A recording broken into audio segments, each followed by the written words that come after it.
and welcome to the Whose Social Care Is It Anyway inquiry. This video will tell you about some of the first findings from the inquiry and what you can do to make a difference. So where we started with the inquiry was from the Social Care Future Vision, which is we all want to live in the place we call home with the people and things that we love in communities where we look out for one another, doing things that matter to us. And I think this last year, living through the pandemic, has made us all appreciate more than ever how important these things are in our lives and that they are what make our lives worth living. When the first lockdown started and people were sad because they were stuck at home or not being able to do the things they normally like doing, I remember thinking it didn't feel that different for me. And actually I felt more part of society because other people were experiencing the same things that I experienced. And now as lockdown is lifting, me and many others who share my situation are starting to feel that people will go back to their usual lives and we will go back to feeling left out. And we mustn't let that happen. Because for me and many other people that draw on social care for support, entering a sort of service land, it means that the basic choices in our lives are often taken away or lost altogether. For me, it's that I wanted to be able to go out more to see my friends. For others, it might be having to leave their loved ones and go into a care home, or not being able to choose what time you go to bed in your own home.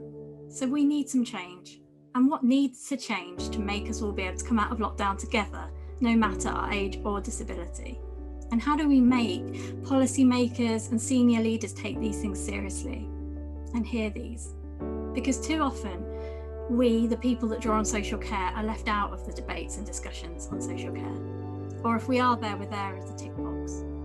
And we'd had enough of that. So we decided, a group of us with lived experience, to lead our own inquiry. And as a group, we have so much expertise, experience and knowledge to offer. We know what works well and what doesn't work.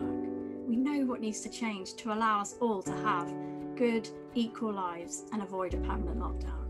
But we knew we didn't know everything. So in the first stage of this inquiry, we asked you, and we heard from over 500 people, so thank you for everyone that answered. We asked people to tell us about their current experiences, whether they experience the vision at the moment in their lives, and then we asked them what they thought needed to change. And from what people told us, we pulled out 5 key changes. 5 things that we think, if they happen, will move us towards more people experiencing Social Care Future's vision in our lives. And the 5 key changes are communities where everyone belongs, living in the place we call home, leading the lives we want to live, more resources better used, and sharing power as equals. In the next part of the video, we will look at each of these in more detail. There's nothing new here, but these are often the things that are ignored in the discussions around reform. Too often it focuses on how social care will be paid for. We strongly agree social care needs more funding, but we worry that if it just gets more money and it's spent on the things it's currently spent on, nothing will change and we will be stuck in this ongoing lockdown. It's also clear to us that there are people that are experiencing social care worse than others and many inequalities. And we need to make sure that we use this inquiry to look at those as well. So that's all from me for now. Thank you. Hello, my name's Scott and I'm going to tell you about Key Change 1, communities where everyone belongs. People told us that they feel disconnected from the world around them, without the support needed to be part of their communities or to share their gifts and talents. Life shouldn't have to be like this, and I can tell you from my own experience, I felt like this when I was isolated and didn't feel that people wanted me part of the community. But with the right support, you are able to achieve this, and I was able to achieve this, and now I feel that I can meet my friends, my professional colleagues, and go and be part of the community just like anybody else. So so everybody can achieve this if with the best support that they can get. Hello, I'm Megan and I want to talk about Key Change 2, living in the place we call home. And I want to talk about this because people have told us that they don't have a choice about where they live and who they live with. Being home to me personally has always meant somewhere to feel truly safe and held, and somewhere where there is real connection in those relationships. Shared lives help to match me with my carer on a deeper level than just what physical needs that she could provide for me. We have a real connection that adds so much value to our relationship, and that's what makes it feel like home to me. Hi, my name's Sally Percival and I'm from the National Co-Production Advisory Group. Key Change 3 is leading the lives we want to live. People told us the services they received were really limited, but it doesn't have to be like this. When my mum first got a diagnosis of dementia, she was put into a care home, but we quickly realised this was so wrong for her, as she lost all choice and control over her life. So we fought to bring her home with a direct payment from social care, where she could choose who supported her, which made such a difference to my mum's life. Importantly, this enabled her to die in her own home, in her own bed, surrounded by her family and friends. And it should be like that for everyone. My name is Clinton Ferguson. Key Change 4.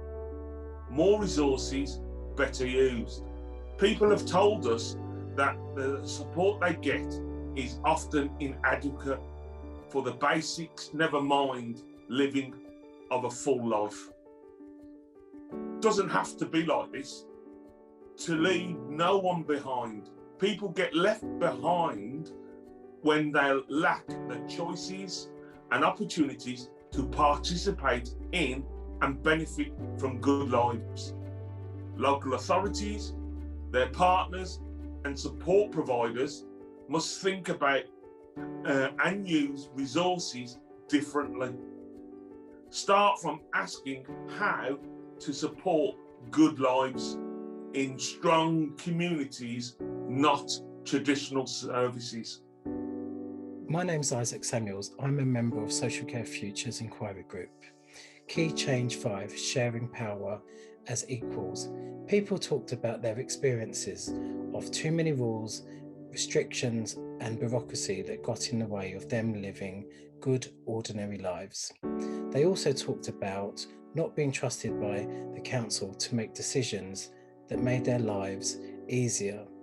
It is important that councils include people at all stages of decision making, strategic, local, individual level, because including people and sharing power makes a real difference. It enables people like me to live good, ordinary life, but it also saves lots of waste, money and time. Ultimately, we're all trying to live good, ordinary lives. So really share power with people.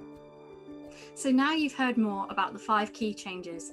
We hope you agree that these things need to change. And we ask, if you do, that you become our allies and that you join us in building a movement for change. And the best way to do that is to go to socialcarefuture.blog, where you can sign up to become part of the movement.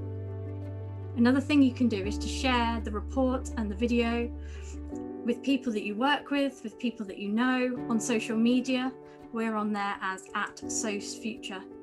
And you can use the vision in your daily life and in your work.